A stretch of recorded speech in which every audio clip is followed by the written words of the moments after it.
And we've seen an incredible amount of teamwork between agencies, from volunteers, local fire departments, to state and even federal resources. I talked to fire officials today about how that cooperation shapes their response to these wildfires. Smoke still rising over Horse Heaven Hills nearly 24 hours after a fast-moving fire ripped through thousands of acres in Benton County. This was one of 4 large fires burning at the same time in the same region under incredibly challenging conditions. There were so many different incidents in surrounding jurisdictions that we weren't able to get a lot of those local resources that we would normally get because everyone needed them for themselves. Considering the windy weather, hot temperatures, and an abundance of dried out plant material ready to burn, fire officials called for state assistance getting ahead of the flames.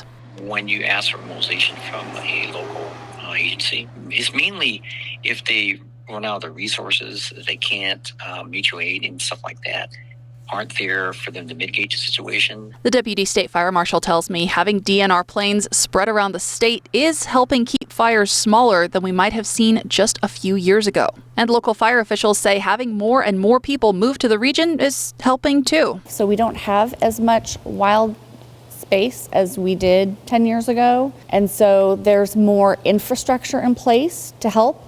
We have more fire stations, we have more fire apparatus, we have more firefighters, and having more resources sooner in the process definitely helps. While crews are prepared to spend several days making sure these fires are finished, officials say the best thing you can do is make sure your home is protected for next time. When you live in an area that has wildland around it, even if it's not that close, if you have a fence between you and that, a wooden fence, it's not going to protect you. And the challenge for firefighters is we need to save as much as we can, right? And so we're going to analyze, is this house something that we can fight and save? We don't want to have to pick and choose, but if we have to pick and choose, we're going to save everything that we can save as easily as possible.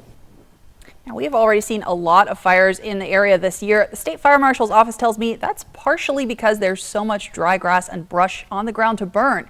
Last year, by contrast, the Department of Natural Resources said we saw one of the smallest fire seasons by acreage in years. Now, if you want the latest information on our coverage of the wildfire outbreak, you can head to yaktrinews.com. We have a wildfire season page there.